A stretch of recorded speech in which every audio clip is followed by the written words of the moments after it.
Hello friends, welcome to my YouTube channel legal and social awareness. मैं Karim Ahmad Siddiqui advocate. दोस्तों, honourable Gujarat high court के द्वारा एक बहुत ही फेमस सोशल एक्टिविस्ट की बेल एप्लीकेशन की सुनवाई करते समय इस तरीके से अजीबो गरीब टिप्पणी की गई कि ऑनरेबल सुप्रीम कोर्ट ने गुजरात हाई कोर्ट को बहुत खरी खोटी सुना दी। आप सभी जानते हैं कि जब किसी भी आरोपी की बेल एप्लीकेशन पे आर्गुमेंट किया जाता है तो आर्गुमेंट करते समय एडवोकेट के द्वारा यह कहा जाता है कि आरोपी के खिलाफ किसी तरीके का कोई प्राइमा फेसाई ऑफेंस यानी प्रथम दृष्टया मामला मेड आउट नहीं होता है। इस तरीके की आर्गुमेंट में शायद आज तक आपने किसी कोर्ट के द्वारा यह कहते हुए नहीं सुना होगा कि आप यह तर्क नहीं दे सकते क्योंकि आपने सीआरपीसी के सेक्शन 482 और कॉन्स्टिट्यूशन के आर्टिकल 226 और आर्टिकल 32 के तहत इस मामले की एफआईआर और चार्जशीट को खत्म करने के लिए कोई रिट फाइल नहीं की हाईकोर्ट के समक्ष, इसलिए आप प्राइमा फेसाई ऑफेंस में डाउट नहीं होता यह आर्गुमेंट नहीं कर सकते। शायद आपने इस तरीके को कोई टिप्पणी नहीं सुनी होगी। दोस्तों, इसी तरीके का मामला हुआ है। आप सभी जानते हैं तीस्ता सी तलवार को। तीस्ता सी तलवार के मामले में गुजरात हाई कोर्ट के द्वारा इस तरीके की टिप्पणी की गई है। आज के इस एपिसोड में तीस्ता सी तलवार के जमानत के आदेश के बारे में ही बात करने जा रहा हूं। बहुत ही महत्वपूर्ण जानकारी है। ऑनरेबल गुजरात हाई कोर्ट की इस टिप्पणी पर सुप्रीम कोर्ट के द्वारा क्या कहा गया और फाइनली सुप्रीम कोर्ट ने जो तीस्ता सी तलवार को जो बेल दी है उस बेल ऑर्डर में वो कौन सी 3 महत्वपूर्ण बातें कही गई जिन बातों को जमानत के समय देखना जरूरी है।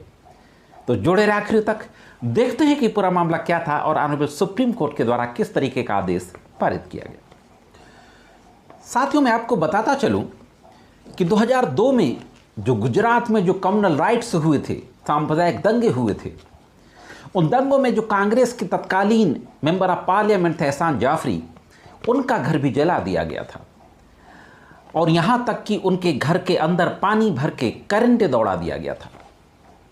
तो एहसान जाफरी की वाइफ जाकिया जाफरी ने इस मामले को लेकर गुजरात हाई कोर्ट से लेकर सुप्रीम कोर्ट तक लड़ाई लड़ी और फाइनली जब सुप्रीम कोर्ट के द्वारा इस मामले को खत्म कर दिया गया, जस्टिस यूयू ललित के समय जो सुप्रीम कोर्ट के फॉर्मर चीफ जस्टिस हैं, उसके बाद से गुजरात की सरकार ने तीस्ता सी तलवार के खिलाफ गुजरात सरकार को बदनाम करने का एक मामला दर्ज किया और इस मामले में तीस्ता सी तलवार ने बेल एप्लीकेशन अप्लाई की गुजरात हाई कोर्ट के समक्ष। गुजरात हाई कोर्ट ने तीस्ता सी तलवार की बेल एप्लीकेशन पे 1 जुलाई को सुनवाई की और 1 जुलाई को सुनवाई करते हुए जब तीस्ता सी तलवार के एडवोकेट के द्वारा यह आर्गुमेंट किया गया कि कोई prima facie case made out नहीं होता, तो गुजरात हाई कोर्ट की न्यायमूर्तियों के द्वारा कहा गया कि आप यह तर्क नहीं दे सकते क्योंकि आपने 482 सीआरपीसी के तहत या आर्टिकल 226 और आर्टिकल 32 कॉन्स्टिट्यूशन ऑफ इंडिया के तहत एफआईआर और चार्जशीट को खंडित करने के लिए किसी तरीके की कोई रेट पिटीशन हाई कोर्ट के समक्ष दाखिल नहीं की, इसलिए आप तर्क नहीं दे सकते। तो जैसा मैंने शुरुआत में कहा, बहुत ही लीगल क्वेश्चन है। इस आदेश के खिलाफ 1 जुलाई को ही तीस्ता सी तलवार रात में ऑनरेबल सुप्रीम कोर्ट में इस ऑर्डर को चैलेंज करती है और रात 9 बजे सुप्रीम कोर्ट की बेंच बैठती है और गुजरात हाई कोर्ट के इस ऑर्डर पे स्टे लगा देती है। इसके बाद फाइनली 19 जुलाई को तीस्ता सी तलवार की बेल एप्लीकेशन पे सुनवाई होती है। तो अब देखते हैं ऑनरेबल सुप्रीम कोर्ट के समक्ष किस तरीके का आर्गुमेंट होता है और फाइनली सुप्रीम कोर्ट की न्यायमूर्तियों के द्वारा क्या टिप्पणी की जाती है और क्या आदेश पारित किया जाता है।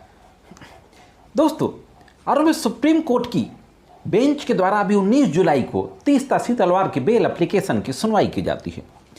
Justice BR Gavai, justice AS Bopanna और जस्टिस दीपांकर दत्ता की पीठ के द्वारा सुनवाई की जाती है और महत्वपूर्ण टिप्पणी करते हुए कहा जाता है कि अगर गुजरात हाई कोर्ट ने जो टिप्पणी दी है उस टिप्पणी को स्वीकार कर लिया जाए तो किसी भी बेल एप्लीकेशन को तब तक एंटरटेन नहीं किया जा सकता जब तक कि वो 482 दाखिल ना कर दे। 226 संविधान का अनुच्छेद या अनुच्छेद 32 के तहत रिट ना दाखिल कर दे, तब तक किसी भी बेल एप्लीकेशन को एंटरटेन नहीं किया जा सकता। ऑनरेबल न्यायमूर्तियों के द्वारा कहा जाता है सुप्रीम कोर्ट के कि गुजरात हाई कोर्ट के विद्वान न्यायाधीश द्वारा दर्ज की गई टिप्पणियों को स्वीकार किया जाए तो प्री ट्रायल स्टेज में जमानत के लिए किसी भी आवेदन पर विचार नहीं किया जा सकता, जब तक कि आरोपी सीआरपीसी की धारा 482 या भारत के संविधान के अनुच्छेद 226 या 32 के तहत कार्रवाई को रद्द करने के लिए आवेदन दायर नहीं करता। आगे कहा जाता है कि जमानत देने के लिए किन बातों पर विचार करना चाहिए। बहुत ही महत्वपूर्ण प्रिंसिपल होल्ड किया जाता है। हालांकि इस तरीके की बातें इससे पहले भी जमानत के कई आदेशों में सुप्रीम कोर्ट के द्वारा, यहां तक कि कई हाई कोर्ट्स के द्वारा भी कही गई है। तो सुप्रीम कोर्ट के तीनों न्यायमूर्तियों के द्वारा कहा जाता है कि जमानत देते समय 3 मुख्य बातों पर विचार किया जाएगा। पहली बात कि प्राइमा फेसाई मामला बनता है कि नहीं। जिस आर्गुमेंट को हाईकोर्ट ने, गुजरात हाईकोर्ट ने कहा था कि आप यह तर्क नहीं दे सकते, सुप्रीम कोर्ट ने कहा कि पहली बात यही देखी जाएगी कि कोई प्रथम दृष्टया मामला बनता है आरोपी के खिलाफ या नहीं बनता। दूसरी बात यह देखी जाएगी कि वो सबूतों के साथ छेड़छाड़ तो नहीं कर सकता, गवाहों को डरा धमका तो नहीं सकता। और तीसरी बात देखी जाएगी कि आरोपी के न्याय के हाथों से भागने की संभावना तो नहीं है, आरोपी के एब्सकॉन्ड होने की पॉसिबिलिटी तो नहीं है। इस तरीके से 3 महत्वपूर्ण बातों को देखा जाएगा। और दोस्तों, इस तरीके की बात करते हुए, इस तरीके की महत्वपूर्ण टिप्पणियां करते हुए सुप्रीम कोर्ट के न्यायमूर्तियों के द्वारा कहा जाता है कि गुजरात हाईकोर्ट के न्यायाधीश की यह टिप्पणी विकृत है और विरोधाभासी है। हाँ दोस्तों, महत्वपूर्ण टिप्पणी की जाती है, यह टिप्पणी विकृत है और विरोधाभासी है।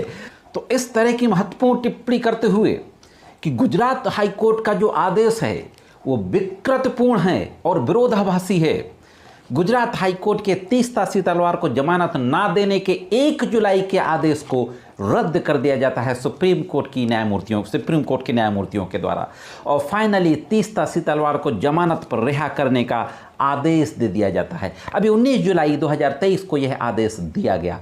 तो दोस्तों, एक जमानत के संबंध में यह था सुप्रीम कोर्ट के 3 न्यायमूर्तियों के द्वारा दिया गया एक महत्वपूर्ण आदेश। साथियों, यह आदेश कैसा लगा कमेंट्स करके जरूर बताएं। और दोस्तों, अगर आप चैनल में नए हो, वीडियो को पहली बार देख रहे हो, तो मेरे चैनल को सब्सक्राइब करके बेल बटन को हिट करके ऑल पे सेट कर दें, जिससे कि भविष्य में जो वीडियो अपलोड करूं उसका नोटिफिकेशन आप तक पहुंच सके। और मेरे द्वारा जो जानकारी दी जाती है, अगर आपको अच्छी लगती हो तो वीडियो को लाइक और शेयर करते रहा करें, जिससे कि महत्वपूर्ण जानकारियां और भी लोगों तक पहुंचती रहें।